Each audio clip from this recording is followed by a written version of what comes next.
Baik, shalom. Selamat hari Natal buat semuanya. Senang hari ini bisa melihat Bapak Ibu lagi setelah sekian bulan lamanya kita tidak berjumpa. Baik Bapak Ibu, malam ini saya akan menyampaikan firman Tuhan dengan tema Natal yang mempersatukan. Kita melihat Injil Matius pasal 2 ayat yang pertama sampai ayat yang ke-12. Semua ayat sudah saya siapkan, Bapak Ibu bisa memperhatikannya. Sesudah Yesus dilahirkan di Betlehem di tanah Yudea pada zaman Raja Herodes, datanglah orang-orang Majus dari timur ke Yerusalem dan bertanya-tanya, di manakah dia raja orang Yahudi yang baru dilahirkan itu? Kami telah melihat bintangnya di timur dan kami datang untuk menyembah dia.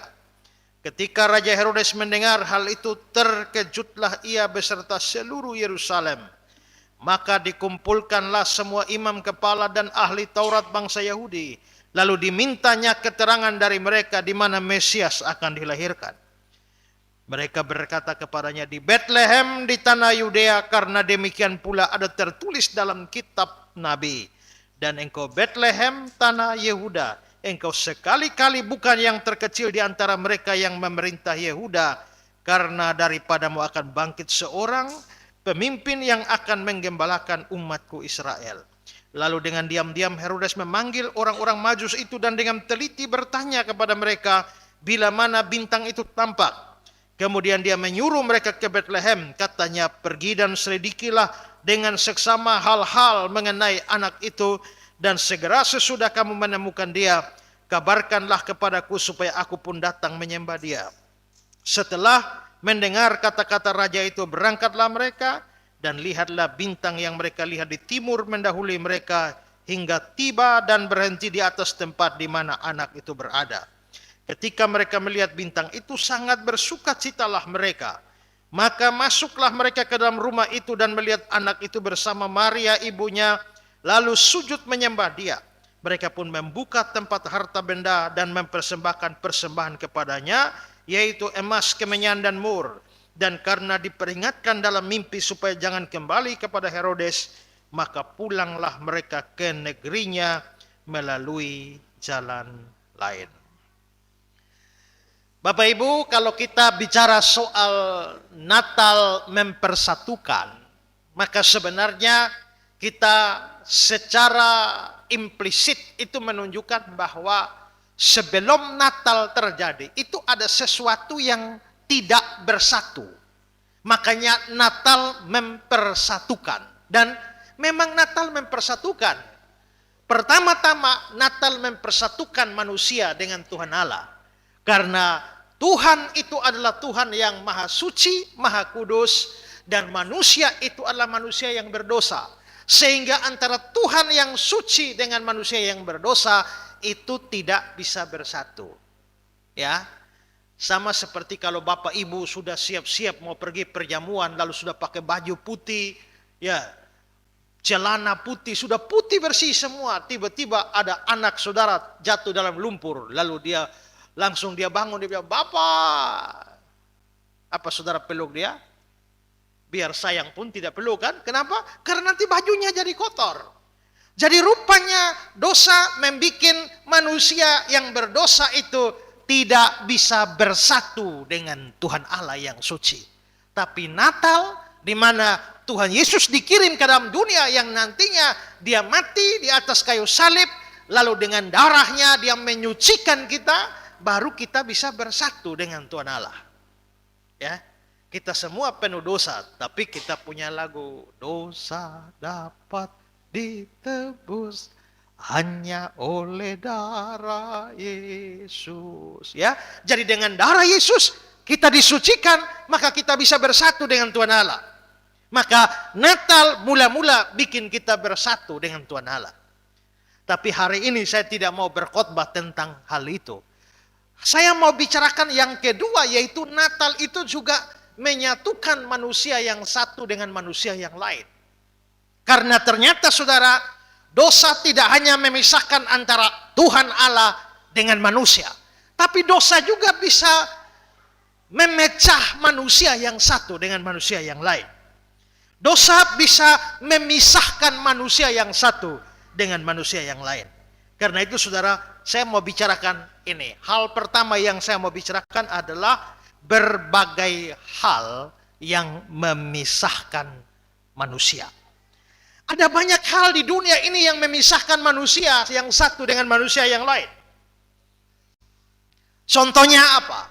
Contohnya perbedaan suku bangsa. Saya ambil contoh dari Alkitab. Misalnya pertama adalah bangsa Yahudi dan bangsa non-Yahudi.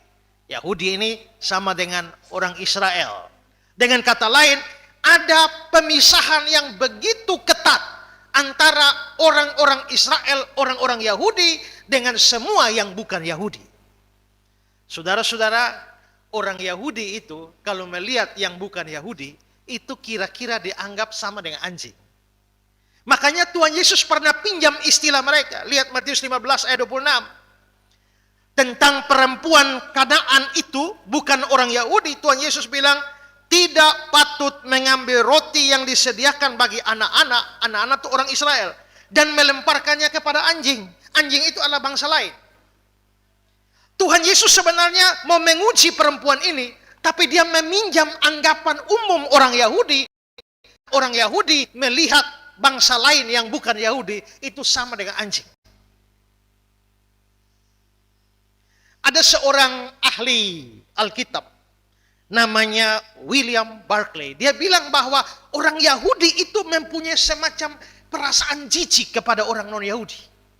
Sekarang saya tanya Bapak Mama, apakah orang Rote di sini melihat orang Sabu dengan rasa jijik? Tidak ya? Apakah orang Sabu melihat orang Timur dengan rasa jijik? Apakah orang Timur lihat orang Sumba dengan rasa jijik? Tidak. Tapi orang Yahudi itu, dia melihat orang bangsa lain itu dengan rasa jijik yang besar. Menurut orang Yahudi, ini menurut kata Pak Barclay itu. Pak Barclay katakan bahwa menurut orang Yahudi, Tuhan Allah itu menciptakan neraka dan neraka ada apinya. Lalu kayu api di neraka itu ambil dari mana? Itu pakai orang non-Yahudi. Jadi semua orang Yahudi itu adalah kayu api untuk api neraka. Dan menurut mereka, Allah hanya mencintai orang Yahudi saja. Dan yang non-Yahudi itu dibenci oleh Tuhan Allah. Sampai mereka berkata, kalau ketemu ular di jalan, lebih baik ketemu ular di jalan dan ketemu orang non-Yahudi, maka bunuhlah orang non-Yahudi, lepaskan ularnya. Itu dalam anggapan Yahudi. Kalau sampai ada orang non-Yahudi yang mau melahirkan, maka orang Yahudi tidak boleh tolong perempuan itu. Coba pikir, kalau tetangga saudara, orang Timur, saudara orang Rote, kira-kira pas itu orang Timur mau melahirkan, tolong tidak? Kita mungkin tolong. Tapi bagi orang Yahudi tidak boleh. Tidak boleh tolong perempuan Yahudi yang mau melahirkan, karena itu sama dengan menolong, menghadirkan orang kafir di dalam dunia ini. Dan kalau sampai ada orang Yahudi yang mau kawin dengan orang non-Yahudi, itu tidak boleh. Tapi kalau tetap nekat, maka keluarganya akan melaksanakan ibadah pemakaman untuk orang Yahudi itu. Karena dianggap sudah mati. Juga tidak boleh masuk ke dalam rumah orang non-Yahudi. Tidak boleh, karena masuk rumah orang non-Yahudi itu najis. Coba kita lihat kata-kata dari Om Barclay ini. Pak Barclay, dia bilang begini. Menurut hukum agama Yahudi, tak seorang Yahudi pun boleh masuk ke dalam rumah orang non-Yahudi. Karena rumah itu najis. Di dalam Mishnah itu bukunya orang Yahudi, dikatakan tempat tinggal orang-orang non-Yahudi adalah najis. Maka seorang Yahudi tidak mau masuk ke rumah orang non-Yahudi. Saudara lihat pada waktu Petrus mau masuk rumah Cornelius, dikatakan dalam Kisah Rasul 10 ayat 28, dia berkata kepada mereka, kamu tahu betapa kerasnya larangan bagi seorang Yahudi untuk bergaul dengan orang-orang bukan Yahudi atau masuk ke rumah mereka. Betapa kerasnya larangan itu, tidak boleh. Tidak boleh masuk rumah orang non-Yahudi. Juga tidak boleh makan di dalam rumah orang Yahudi. Tidak boleh. Najis itu. Lihat Kisah Para Rasul pasal 11 ayat 2 dan 3. Ketika Petrus tiba di Yerusalem, orang-orang dari golongan yang bersunat itu orang Yahudi, berselisih pendapat dengan dia. Kata mereka, engkau telah masuk ke rumah orang-orang yang tidak bersunat, orang non-Yahudi, dan makan bersama-sama mereka. Tidak boleh itu.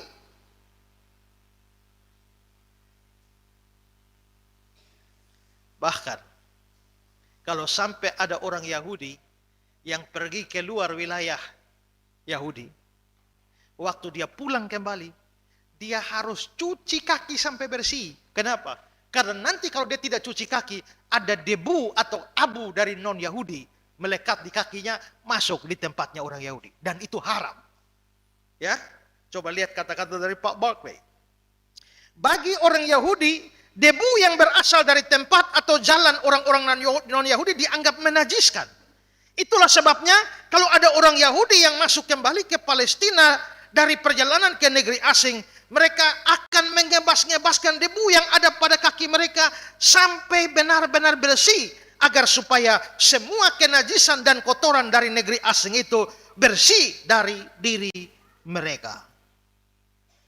Karena itu, bagi orang Yahudi dengan orang non-Yahudi tidak ada persahabatan, tidak ada persekutuan, tidak ada persatuan. Maka kita bisa melihat bahwa ternyata dunia ini sudah dipisahkan menjadi dua saja, Yahudi dan non-Yahudi. Dan kita orang Indonesia ini termasuk non-Yahudi. Maka bagi orang Yahudi, kita semua ini najis.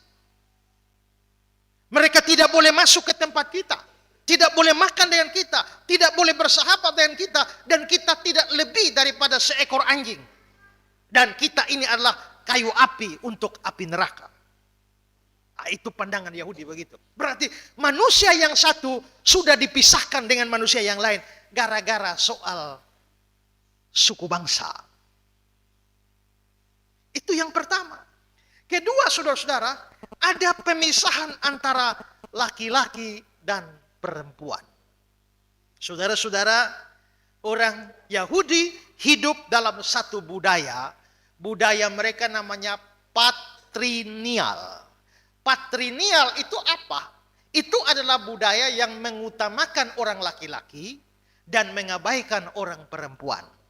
Laki-laki dianggap lebih tinggi derajatnya daripada perempuan. Laki-laki dianggap lebih berharga daripada perempuan.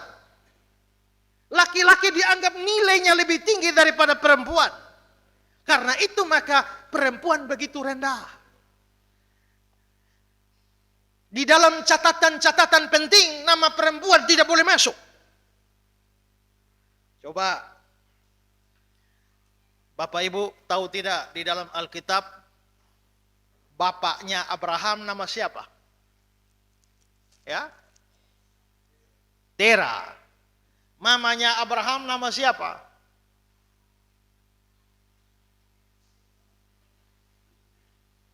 Tidak ada, bukan? Itu karena apa? Karena bapaknya Abraham itu laki-laki, Tera, makanya namanya dicatat. Mamanya Abraham perempuan, itu tidak perlu dicatat, karena yang penting dicatat itu laki-laki, bukan perempuan. Ya, berapa orang yang selamat dari air bah? 8 orang kan? Siapa? Nuh, Sem, dia punya anak, Ham, lalu Yafet, lalu istrinya Nuh, lalu istrinya Sem, lalu istrinya Ham, lalu istrinya Yafet. 8 orang. Nama-nama siapa yang disebut? Nuh, Sem, Ham, Yafet. Semua laki-laki nama disebut. Tapi perempuan, Nuh Puma itu nama siapa? Tidak dicatat. Istri Sem, Ham, Yafet siapa? Tidak dicatat. Kenapa? Karena mencatat nama perempuan itu tidak penting. Orang Israel ada berapa suku? 12. Kenapa 12? Padahal Yakub masih punya anak satu loh. Perempuan. Lihat Kejadian 46 ayat 15. Itulah keturunan Lea yang melahirkan bagi Yakub di padang Aram anak lelaki serta Dina. Berarti ada satu anak perempuan nama Dina. Tapi kita tidak pernah ketemu ada suku Dina. Tidak dibilang ada 13 suku, hanya ada 12. Berarti Dina ini tidak dianggap tidak penting. Kenapa? Dia perempuan. Oke, contoh lain. Waktu Tuhan Yesus pakai 5 roti dan 2 ikan, kasih makan berapa banyak orang? 5.000. Lihat Matius 14 ayat 21. Yang ikut makan kira-kira 5.000 laki-laki, tidak termasuk perempuan dan anak-anak. Bukan berarti perempuan tidak makan, ikut makan tapi tidak ikut dihitung. Karena kalau hitung semua pasti lebih dari 5.000. Kalau ada 5.000 laki-laki, 50% saja sudah kawin, istri satu, berarti sudah 7.500. Ya kan? Tapi berarti ada sekitar 2.500 perempuan yang tidak dicatat. Yang dicatat cuma laki-laki saja. Contoh lain. Tuhan Yesus pilih berapa murid? 12. Ada perempuan? Tidak ada. Semua rasul itu laki-laki. Karena memang perempuan begitu rendah pada saat itu. Karena itulah yang bisa bicara di muka umum itu hanya laki-laki. Perempuan tidak boleh. Coba lihat 1 Korintus 14, 34-35. Sama seperti dalam semua jemaat orang-orang kudus, perempuan-perempuan harus berdiam diri dalam pertemuan jemaat. Sebab mereka tidak diperbolehkan untuk bicara. Mereka harus menundukkan diri seperti yang dikatakan oleh hukum Taurat.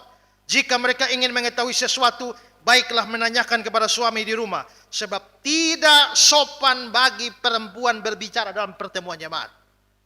Tidak boleh. Jadi kalau kita pakai hukum itu, ini perempuan-perempuan tidak bisa jadi majelis ini. Melanggar hukum ini. Apalagi gembalanya perempuan. Tidak boleh bicara di muka pertemuan jemaat. Ya kan? Perempuan dilarang bicara.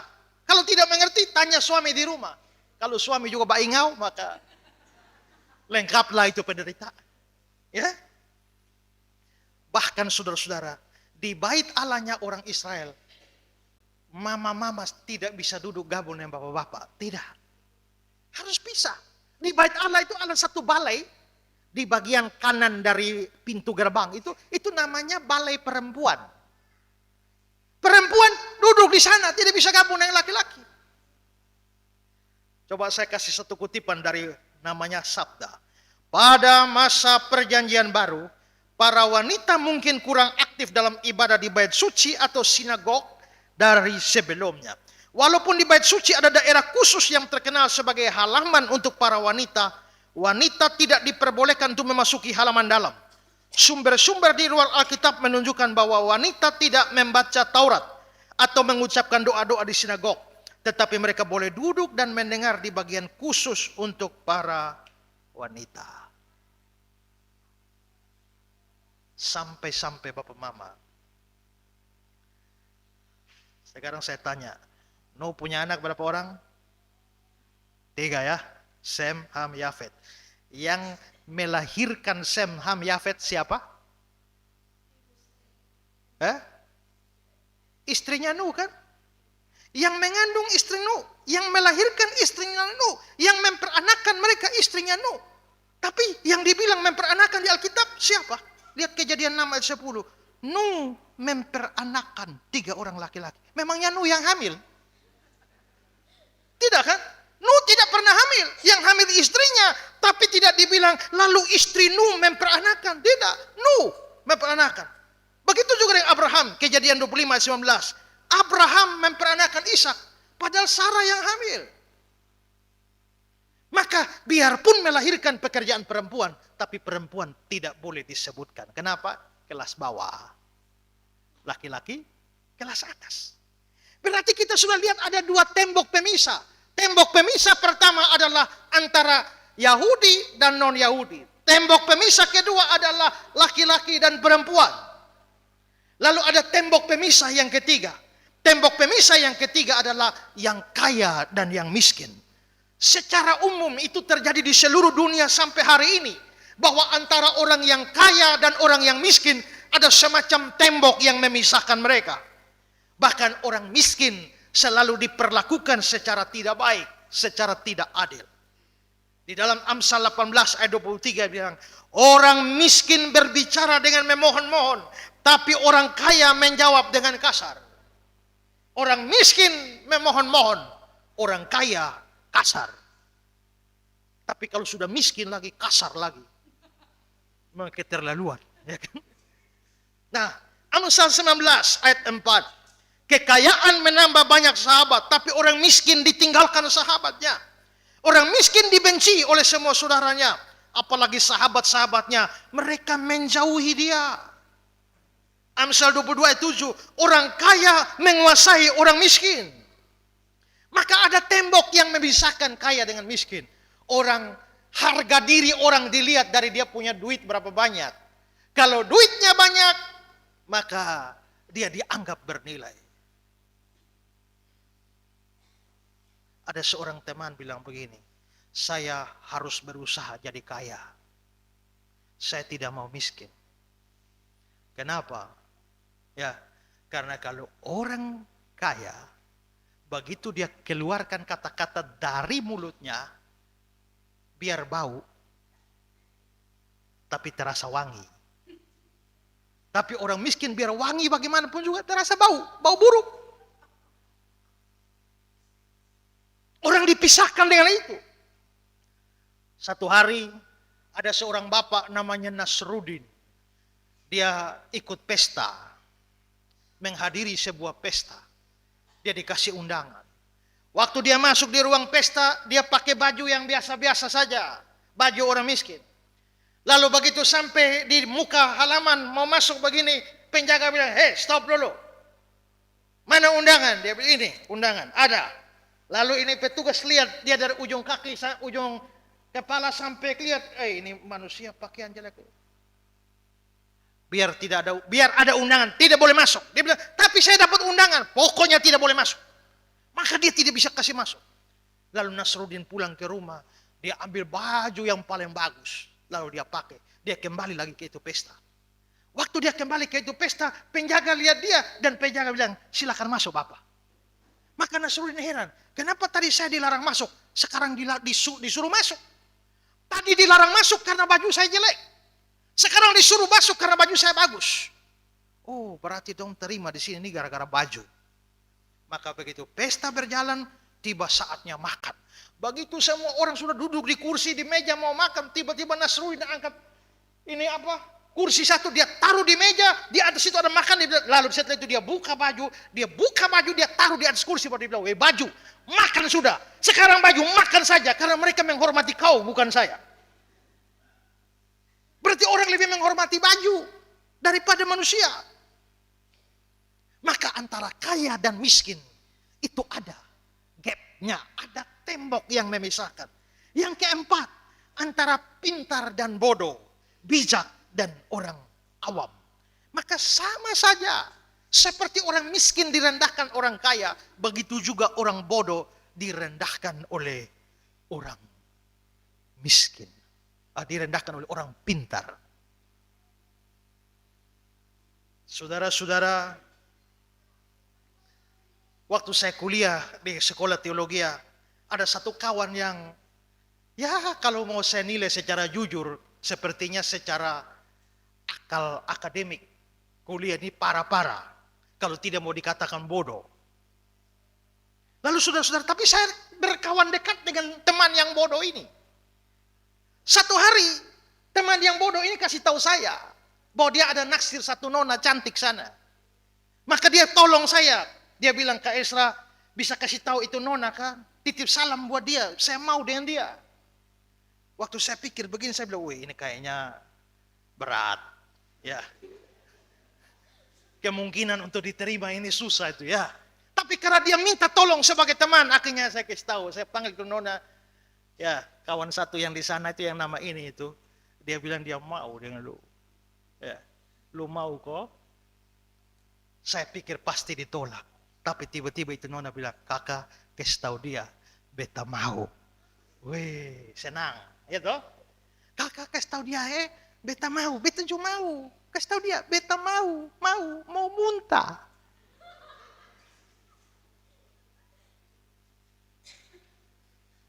Dan masih banyak lagi tembok pemisah. Saya tidak tahu kalau di non-kurs ini kira-kira apa sih yang memisahkan kita. Ada banyak hal yang memisahkan kita hari-hari ini kan. Apakah ada tembok pemisah antara suku yang satu dengan suku yang lain? Mungkin tidak. Apakah ada tembok pemisah antara laki dan perempuan? Mungkin tidak. Apakah ada tembok pemisah antara kaya dan miskin? Mungkin tidak. Tapi saya melihat ada satu tembok pemisah, yaitu tembok gereja yang satu dengan gereja yang lain. Tembok denominasi yang satu dengan tembok denominasi yang lain lagi. Karena denominasi tertentu merasa bahwa hanya mereka yang lurus dan yang lain bengkok. Hanya mereka yang benar dan yang lain tidak benar. Hanya mereka yang masuk surga dan yang lain masuk neraka. Seringkali itu memisahkan. Saudara, biasa di daerah-daerah minoritas Kristen kita melihat ada orang bakar gereja. Mereka teriak-teriak bakar gereja, Allahu Akbar, bakar gereja. Tapi pernah terjadi kasus di mana terjadi pembakaran gereja. Orang gereja tua pergi bakar gereja Pentakosta. Tapi bukan Allahu Akbar, majulah laskar Kristus, majulah perang. Tapi bakar gereja. Kalau begitu antar gereja dan satu dan lain, ada tembok yang memisahkan sebenarnya. Dan ada banyak hal yang memisahkan kita. Maka kita bisa lihat, dunia yang telah berdosa, telah mengkotak-kotakan manusia, mengelompokkan manusia. Manusia satu di dalam kelas tertentu, dan yang lain di dalam kelas yang lain. Tapi saudara-saudara, kita bersyukur ada Natal. Karena Natal memberikan persatuan. Bagaimana Natal memberikan persatuan? Saudara-saudara, ini hal kedua yang saya angkat, yaitu mari kita lihat fakta-fakta Natal. Saudara, tadi saya bilang bahwa Yahudi dengan non-Yahudi itu tidak bisa bertemu. Ada tembok pemisah. Tapi ternyata waktu Natal itu orang Yahudi dan non-Yahudi bisa bertemu. Nampak dari mana? Nampak dari cerita kita orang Majus. Lihat Matius 2 ayat 1. Datanglah orang-orang Majus dari timur. Timur itu di mana?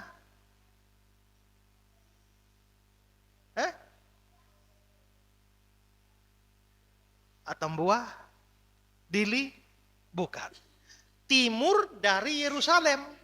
Dan timur dari Yerusalem itu menunjuk pada wilayah kira-kira wilayah Persia atau Arabia. Kira-kira wilayah Iran, Irak sekarang.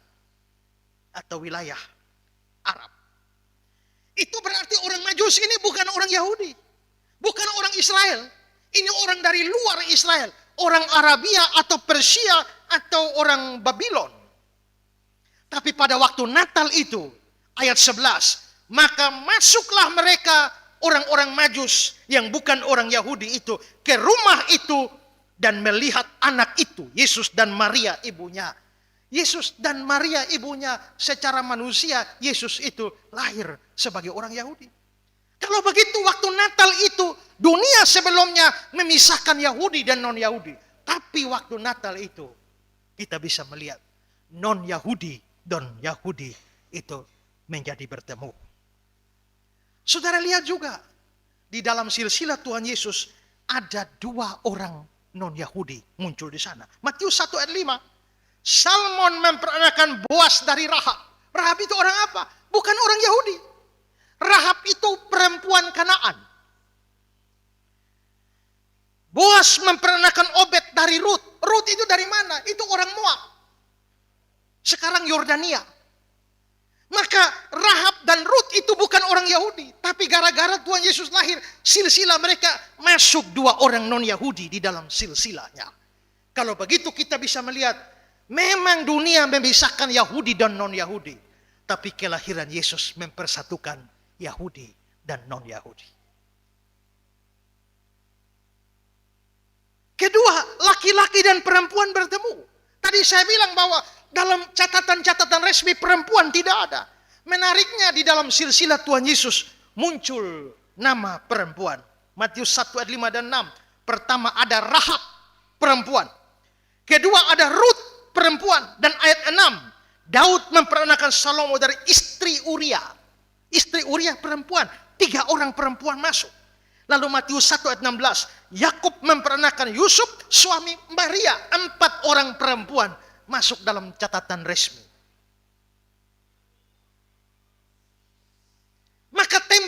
memisahkan laki-laki dan perempuan.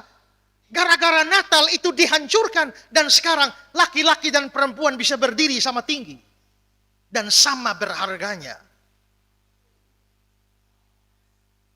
Saudara, pintar dan bodoh. Atau yang awam dan yang bijak. Itu menjadi bertemu juga. Yusuf Maria orang biasa. Yang tidak berpendidikan tinggi. Tapi orang Majus itu orang pintar. Ya, orang Majus itu orang pintar. Orang Majus itu apa itu Majus? Siapa mereka? Nah, saya kasih kutipan kata-kata dari Pak Albert. Pak Albert bilang begini, orang-orang ini, maksudnya orang Majus adalah ahli-ahli filsafat, imam-imam, ahli-ahli perbintangan. Mereka hidup terutama di daerah Persia dan Arabia. Mereka adalah orang-orang terpelajar di daerah timur. Mahir dalam astronomi. Astronomi itu ilmu perbintangan. Agama dan obat-obatan. Itu orang Majus. Pak Barclay bilang begini. Para Majus adalah orang-orang yang mengetahui filsafat, ilmu kedokteran, dan ilmu alam. Mereka juga mampu menafsirkan mimpi serta meramalkan hal-hal yang terjadi. Orang Majus adalah orang yang baik dan suci yang selalu berusaha mencari kebenaran. Orang Majus itu. Karena itu di dalam bahasa Inggris orang Majus itu diterjemahkan Matius 2 ayat 1. Wise men. Orang bijaksana. Di dalam terjemahan Alkitab Indonesia sehari-hari diterjemahkan ahli ilmu bintang. Berarti Yusuf dan Maria itu orang biasa, pendidikannya rendahan. Tapi orang Majus ini ahli filsafat, ahli kedokteran, ahli astronomi, ahli ilmu perbintangan, wise men. Ini orang pintar sekali. Yang ini pendidikan pas-pasan saja. Tapi begitu Natal, ternyata bertemu bukan? Natal telah menghancurkan tembok yang memisahkan antara orang-orang pintar dan orang bodoh. Yang keempat, kaya bertemu dengan miskin. Orang Majus pasti orang kaya. Kenapa? Karena mereka adalah orang-orang terpelajar dunia timur. Dan kekayaan mereka terbukti waktu mereka datang. Mereka membawa emas, kemenyan, dan mur. Emas, kemenyan, dan mur itu adalah hasil-hasil terbaik negeri timur. Dan orang Majus punya itu. Berarti mereka orang kaya. Tapi mereka datang bertemu dengan Yesus, Yusuf dan Maria. Yusuf dan Maria itu orang miskin. Dari mana kita tahu bahwa mereka orang miskin? Dari persembahan yang mereka berikan waktu Yesus sudah lahir. Coba lihat Lukas 2, 22-24. Dan ketika genap waktu pentahiran menurut hukum Taurat Musa, mereka membawa dia ke Yerusalem untuk menyerahkannya kepada Tuhan. Dan untuk mempersembahkan korban menurut apa yang difirmankan dalam hukum Tuhan, yaitu sepasang burung tekukur atau 2 ekor anak burung merpati. Berarti Yusuf dan Maria, persembahan untuk Yesus itu adalah sepasang burung tekukur atau 2 ekor burung merpati. Padahal menurut peraturan perjanjian lama, korbannya apa?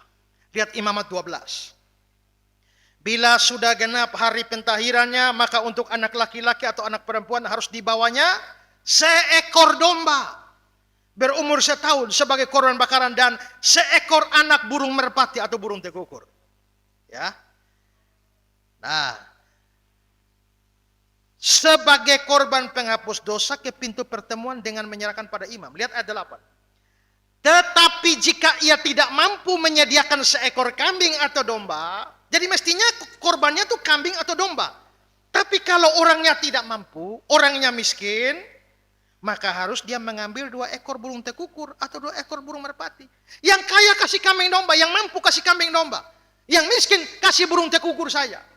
Yusuf dan Maria kasih apa? Bukan kambing domba, tapi burung tekukur. Artinya mereka miskin. Dan karena mereka miskin itulah Yesus yang hidup di bawah mereka juga miskin. Maka belakangan Yesus bilang anak manusia tidak punya tempat meletakkan kepala. Maka Yusuf, Maria, Yesus miskin. Tapi orang Majus kaya. Tapi pada waktu hari Natal itu kita bisa lihat yang kaya ini ketemu dengan yang miskin. Maka semua itu menunjukkan bahwa waktu Natal tembok Yahudi dan non-Yahudi hancur. Tembok laki-laki dan perempuan hancur. Tembok pintar dan bodoh hancur. Tembok kaya dan miskin hancur. maka Natal menghancurkan semua tembok yang memisahkan manusia yang satu dengan yang lain. Inilah yang disebut Natal mempersatukan. Nah, Bapak Ibu, kalau kita sudah mengerti ini, sekarang yang ketiga, yang terakhir. Apa aplikasi atau penerapan ini bagi kita? Kalau kita mengerti bahwa waktu Natal itu ternyata tembok yang satu yang memisahkan seorang dengan yang lain sudah dirobohkan, maka kita harus hidup waktu merayakan Natal, hidup dengan cara bagaimana? Yang pertama, kita harus mau hidup dalam kasih dan persaudaraan dengan semua orang. Semua tembok yang memisahkan sudah diruntuhkan. Maka marilah kita hidup saling mengasihi dengan cara meruntuhkan tembok-tembok yang masih memisahkan kita. Entah tembok itu apa? Entah tembok itu adalah perbedaan suku bangsa, perbedaan bahasa, perbedaan jenis kelamin, perbedaan bahasa, perbedaan gereja, perbedaan apa saja. Tidak boleh memisahkan kita lagi. Kita semua adalah saudara. Karena kita sesama manusia, tidak peduli macam apapun kita. Dan juga dengan orang-orang yang lain, terutama dengan saudara-saudara seiman, kita harus bersatu. Galatia pasal 3 ayat 28. Dalam hal ini, tidak ada orang Yahudi atau orang Yunani. Tidak ada hamba atau orang merdeka. Tidak ada laki atau perempuan. Karena semua adalah satu di dalam Kristus Yesus. 1 Korintus 12 ayat 13. Sebab dalam satu roh kita semua, baik Yahudi maupun Yunani, baik budak maupun orang merdeka, telah dibaptis menjadi satu tubuh, dan kita semua diberi minum satu roh. Karena itu saudara-saudara, merayakan Natal harus membuat kita mau hidup bersatu, bersaudara, mengasihi satu sama lain. 1 Tesalonika 4 ayat 9, tentang kasih persaudaraan tidak perlu dituliskan kepadamu, karena kamu sendiri telah belajar kasih mengasihi dari Allah. Maka Natal harus membuat kita hidup mengasihi. Kalau masih ada sepanjang 1 tahun 2024, masih ada yang backlash satu sama lain sampai masuk Natal sampai hari ini, masih belum beres. Maka saudara harus belajar mengasihi dan mengampuni. Kalau selama hidup tahun 2024 ada tembok-tembok yang sudah memisahkan kita, maka merayakan Natal harus membuat kita siap meruntuhkan tembok itu dan mau hidup bersatu dan berdamai lagi. Bagaimana di Non-Kurus? Apakah ada yang sampai hari tidak beromong satu dengan yang lain? Ya? Kalau tidak ada, puji Tuhan. Tapi kalau ada, atau siapa yang hari ini sampai hari ini mau merayakan Natal tapi masih ada musuh yang belum diampuni. Percuma saudara merayakan Natal, tapi saudara tetap menyimpan kebencian dan amarah dan tidak mau mengasihi orang lain. Karena Natal sudah menghancurkan itu semua tembok pemisah itu.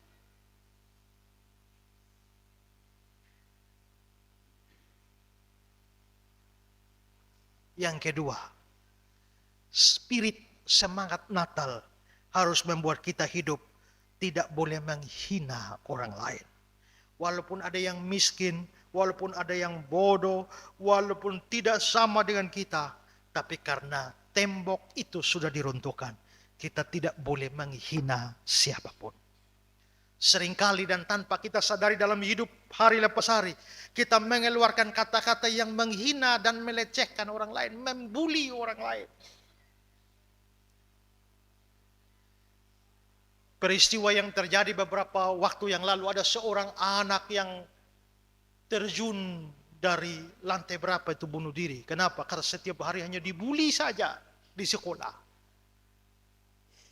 Itu sesuatu yang sangat mempengaruhi dan orang bisa bunuh diri hanya karena diolok-olok, hanya karena dihina-hina. Tidak boleh. Saudara, salah satu tokoh India yang terkenal namanya Mahatma Gandhi. Mahatma Gandhi seorang India. Dan dia seorang Hindu. Tapi dia pernah tertarik. Bahkan bukan hanya pernah, tapi dia begitu terpukau dengan Tuhan Yesus. Yang paling menarik bagi Gandhi adalah khotbah Yesus di bukit, Matius pasal 5. Dan menurut Gandhi, ajaran moral yang paling tinggi di dunia ini adalah Yesus dari Nazaret. Khotbah Yesus Matius pasal 5. Bahkan di ruang kerjanya Gandhi ada gambar Tuhan Yesus di sana. Tapi dia bukan Kristen, dia agama Yahudi, agama Hindu. Dan salah satu lagu yang sangat dikagumi oleh Gandhi adalah dari Kidung Jemaat nomor berapa itu? Ku pandang salib Tuhanku. Gandhi begitu tertarik kepada Tuhan Yesus. Sampai satu hari Gandhi tertarik untuk datang ke gereja. Tapi rupanya Gandhi masuk di situ, ada gerejanya orang kulit putih. Bule-bule. Begitu dia masuk, orang lihat kulitnya hitam, tahan dia. Mau kemana?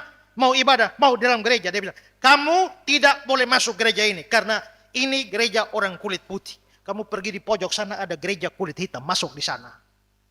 Lalu Gandhi kaget. Di dalam agama Hindu, manusia dibagi menjadi kasta-kasta.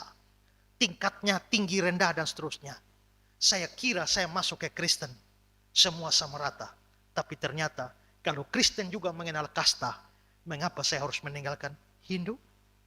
Gandhi berbalik dari sana, dan dia tidak pernah masuk gereja lagi. Dan tidak pernah jadi Kristen. Belakangan Gandhi mengatakan, aku mengagumi Yesusmu. Tapi tidak mengagumi kekristenanmu. Aku tertarik kepada Yesusmu, tapi tidak tertarik kepada kekristenanmu. Karena kekristenanmu membedakan orang dari kulit putih dan kulit hitam. Kita harus sadar bahwa Natal sudah menghancurkan semua itu. Mau putih, hitam, kuning, belang. Ya, kalau Tuhan Yesus sudah datang, sudah menghancurkan semua.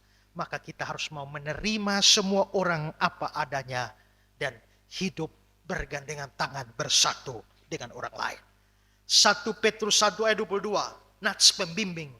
Karena kamu telah menyucikan dirimu oleh ketaatan pada kebenaran, sehingga kamu dapat mengamalkan kasih persaudaraan yang tulus ikhlas. Hendaklah kamu bersungguh-sungguh saling mengasihi dengan segenap hatimu. Merayakan Natal harus membuat kita sungguh-sungguh mengasihi semua orang yang lain. Mungkin tidak benci, tapi hanya clash sedikit saja sepanjang tahun 2024. Tapi clash sedikit itu juga harus diselesaikan. Sebelum kita mengakhiri tahun ini dan perayaan Natal kita, marilah semua hidup saling mengasihi satu sama lain. Dengan sesama anggota jemaat, sesama majelis dan jemaat dan hamba Tuhan. Dan juga dengan lingkungan sekitar kita, dengan tetangga rumah kita, tetangga gereja kita, atau siapa saja. Semangat Natal harus membuat kita mau hidup berdamai, bersaudara, bersahabat, saling mengasihi dengan semua orang. Natal yang mempersatukan. Tuhan memberkati kita. Amin. Mari kita berdoa. Tuhan, terima kasih kami mendengar firman hari ini. Yang mengajar kami bahwa semua tembok yang memisahkan manusia yang satu dengan manusia yang lain di dalam sejarah sudah diruntuhkan melalui kelahiran Kristus. Tuhan Yesus tolong supaya kami yang merayakan Natal mau hidup bersaudara, saling mengasihi, saling mengampuni seorang dengan yang lain. Kalau Tuhan melihat bahwa ada hal-hal yang masih memisahkan kami, apalagi kami sebagai sesama orang yang percaya kepada Kristus, kalau kami masih berselisih atau masih tidak bersatu, biarlah kasih, damai, sukacita Natal membalut hati kami, dan kami mau hidup seturut dengan kasih yang sudah dinyatakan di dalam Natal. Dalam nama Tuhan Yesus kami berdoa. Amin.